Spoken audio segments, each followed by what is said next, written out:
अंग्रेजों से ये डेमोक्रेसी हमने भजन हवन से नहीं हासिल की, 100 साल के संघर्ष से हासिल की है। आप हुकूमत बनाने वाले लोग हैं, अगर आप ही डरे हुए रहेंगे तो इस हुकूमत का कोई फायदा नहीं है। हमें पता है कि आप मरे नहीं हैं, आपको शेर अभी खाया नहीं है, इसलिए आप जिंदा हैं तो बोलिए।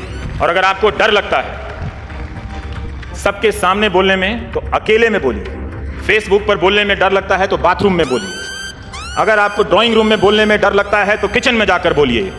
अगर आपको बालकनी में बोलने से डर लगता है तो छत पर जाकर बोलिए। चौराहे पर बोलने में डर लगता है तो गली में जाकर बोलिए, मगर बोलिए। सरकार के सामने नहीं बोल सकते तो साहूकार के सामने बोलिए। सीबीआई के सामने नहीं बोल सकते तो आप पुलिस अधिकारी के सामने जाकर बोलिए, लेकिन कहीं ना कहीं जाकर बोलिए। 1919 में जलियांवाला बाग हत्याकांड के बाद रविन्द्रनाथ टैगोर ने अपना नाइटहुड वापस किया था। रविन्द्रनाथ टैगोर किसी गैंग के नहीं थे। हमें नागरिक होने के जितने भी हमने जो संस्कार ग्रहण किए थे वो संस्कार हमसे छिने हुए हैं। घड़ी में 10 बज रहे थे, टन टन टन जा रहा था, आ रहा था, नहीं जा रहा था, तो डरा हुआ है। अंत में कहता है खुदा की कसम मजा आ गया, मुझे मारकर शेर खा गया। बेटे से बाप का ट्रोल कराया गया। ये काम वही कर सकते हैं जिन्हें हिंदुस्तान की संस्कृति की तमीज नहीं है।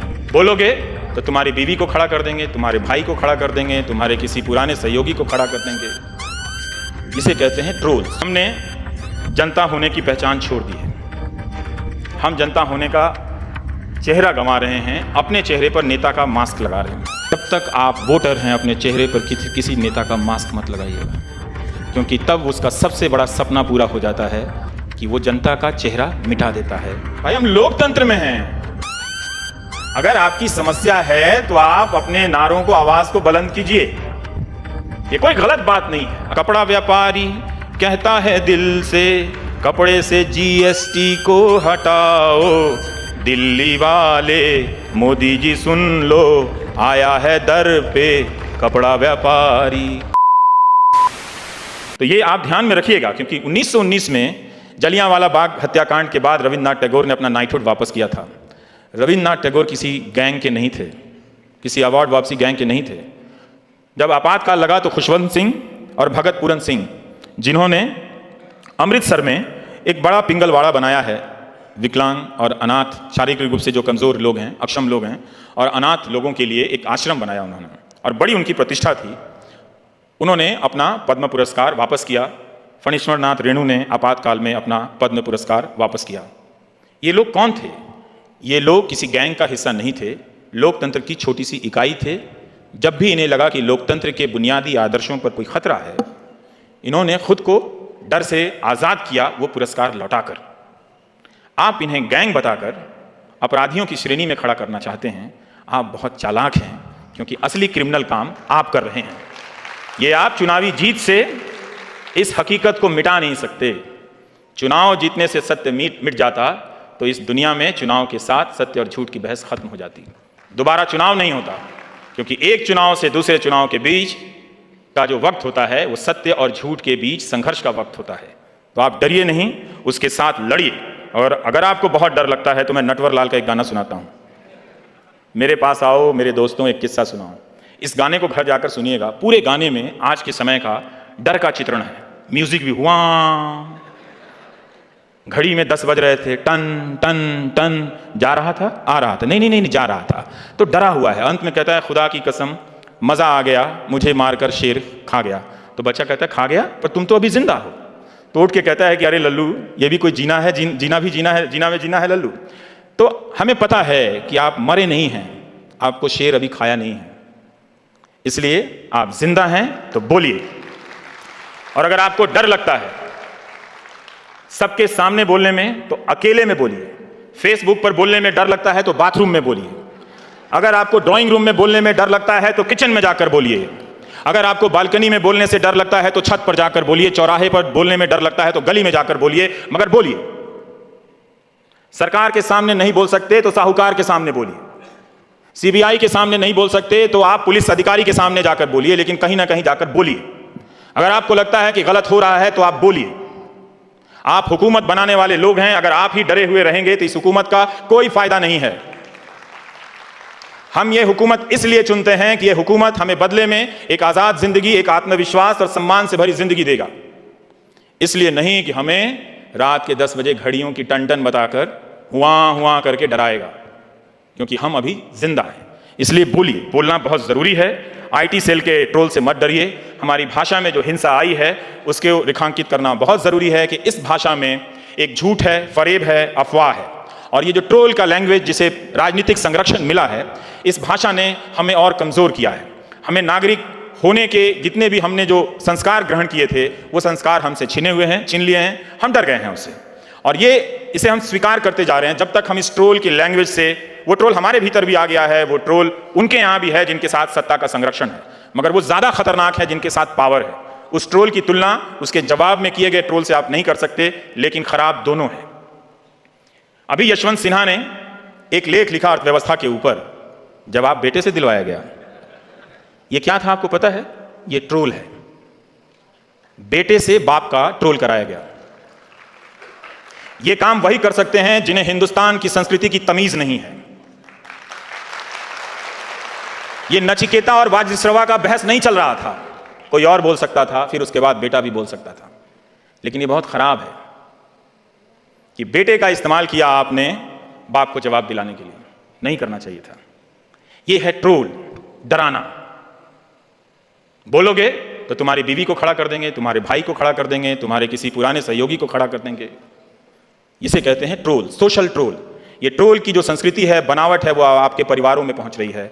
और आप रोज अपने मुद्दों को छोड़कर, सिस्टम को सवाल करना छोड़कर आप एक दूसरे के प्रति ट्रोल बन रहे हैं। तो बचिएगा, क्योंकि ये ट्रोल बनना झूठ की बुनियाद पर है। क्योंकि जिसकी जवाबदेही थी जवाब देने की, उसे पहले देना चाहिए था। बेटे को बाप के सामने बाद में आना चाहिए था।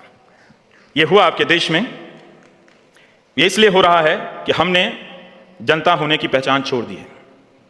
हम जनता होने का चेहरा गंवा रहे हैं, अपने चेहरे पर नेता का मास्क लगा रहे हैं। कभी जब तक आप वोटर हैं, अपने चेहरे पर किसी भी नेता का मास्क मत लगाइएगा। यह आपको तब समझ नहीं आया, आज भी नहीं समझ में आया और कल भी नहीं आएगा। तब भी मैं ये बात कहूँगा कि जब तक आप वोटर हैं, अपने चेहरे पर किसी नेता का मास्क मत लगाइएगा, क्योंकि तब उसका सबसे बड़ा सपना पूरा हो जाता है कि वो जनता का चेहरा मिटा देता है और उसके चेहरे पर अपना चेहरा लगा देता है। लोकतंत्र में आपका वजूद तभी तक है सिस्टम के सामने जब तक आप जनता हैं।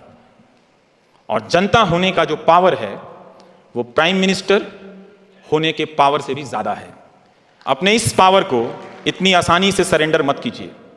अभी बहुत सारे सवाल, बहुत सारे लक्ष्य हमें हासिल करने हैं, उनकी भी मदद कीजिए, प्राइम मिनिस्टर की भी मदद कीजिए, जहां ज़रूरत पड़े उनका भी साथ दीजिए, लेकिन किसी का चेहरा अपने चेहरे पर मत लगाइएगा। यह गलत हो जाएगा आपके हिसाब से। और इसका नुकसान देखिए क्या हो रहा है। इसका नुकसान ये हो रहा है कि एनसीआर, हम जिस इलाके से आते हैं दिल्ली में, वहाँ हर रविवार को बिल्डरों से लुटे पिटे लोग, अच्छे खासे घरों के, जो मिडिल क्लास, जो समझते हैं कि हम टैक्स देते हैं और झंडा भी लहराते हैं क्रिकेट मैच के दौरान, उनका इस सिस्टम पर बहुत राइट है। लेकिन 2-3 साल से बहुत सीरियसली आंदोलन करने के बाद भी वो अपने आंदोलन से बहुत ज़्यादा हासिल नहीं कर पाए। और जब कुछ दिन पहले उन्हें जंतर मंतर पर हवन भजन करते देखा तो मेरा दिल टूट गया। लोकतंत्र में आप हवन भजन करके किसका आह्वान कर रहे हैं? अंग्रेजों से ये डेमोक्रेसी हमने भजन हवन से नहीं हासिल की, 100 साल के संघर्ष से हासिल की है। ये उस 100 साल के संघर्ष की कसम है आप पर कि आप अपना कुछ भी इस लोकतंत्र में हासिल हवन और भजन से नहीं करेंगे, संघर्ष से करेंगे। तो जब उन्होंने अपने संघर्ष को सरेंडर किया, जनता होने के अधिकार और पहचान को सरेंडर किया, तो हवन भजन करने लगे। वही हाल सूरत के व्यापारियों का हुआ, जीएसटी से परेशान है। जैसे अभी निखिल बता रहे थे कि प्रदर्शन करने की जगहें कम हो रही हैं, जगह भी तो कम, जगहों के साथ साथ वो प्रदर्शन करने की आवाजें कम हो रही हैं। हाय हाय, मुर्दाबाद, जिंदाबाद, ये तो सामान्य बात है। ये नेता ने अगर ऐसा नारा नहीं सुना तो नेता क्या हुआ? वो नेता ही नहीं हुआ इस देश में। लेकिन सूरत के व्यापारी मुर्दाबाद नारा नहीं लगा सके, हाय हाय नहीं कर सके, रोते रहे। और वो भजन गा रहे थे, साईं भजन गा रहे थे। और मैं आपको वो दिखाना चाहता हूं कि साईं भजन में वो क्या गा रहे थे। मैंने लोगों से पूछा कि क्यों आपकी लड़ाई का असर नहीं होता है। उन्होंने कहा कि मालूम नहीं, हम आंदोलन कर रहे हैं लेकिन रवि साहब हम लोग बहुत डरे हुए हैं कि कुछ भी हो सकता है हमारे साथ। हम लोग सरकार हमें सेल्स टैक्स और आपका इनकम टैक्स छोड़कर हमें फंसा सकती है। तो इसके डर से वो लोग साईं भजन गाने लगे। और साईं भजन क्या था? कपड़ा व्यापारी कहता है दिल से, कपड़े से जीएसटी को हटाओ, दिल्ली वाले मोदी जी सुन लो, आया है दर पे कपड़ा व्यापारी। मुझे अच्छा नहीं लगा था, मैंने उनसे कहा कि आपने ये अच्छा नहीं किया। एक सज्जन तो गा रहे थे कि गैरों पे सितम, गैरों पे करम अपनों पे सितम, ऐ मोदी जी तू ये जुल्म ना कर। भाई हम लोकतंत्र में हैं, अगर आपकी समस्या है तो आप अपने नारों को, आवाज को बुलंद कीजिए, ये कोई गलत बात नहीं है। अगर आप इस तरह से लाखों की संख्या में जमा होकर 20-20 हजार की संख्या में आप जमा हो रहे हैं और आप कह नहीं रहे हैं। जीएसटी की परेशानियों को अखबारों में देखिए, छोटी छोटी छपी हुई हैं। व्यापारी से मिलिए तो लगता है उसका सबसे बड़ा दुख जीएसटी है। भगवान कृष्ण भी आ जाएं तो वो मृत्यु और आत्मा के अमर होने का सवाल नहीं पूछेगा, पूछेगा कि भगवान बताइए जीएसटी से हमारा क्या होगा, 7 पुरखे बर्बाद होंगे या 7 पुरखे तर जाएंगे, बताइए। वो नहीं छप रहा है, कहीं भी खबर नहीं छप रही। तो ये जो मीडिया है वो क्या हो गया है? वो जनता का हथियार नहीं है, वो सरकार की दीवार है। आप सरकार तक आपकी आवाज को नहीं पहुंचने दे रही है। सरकार आपकी आवाज नहीं सुनना चाहती, वो चाहती है कि वो सिर्फ अपनी आवाज, अपना ही बात करती रहे।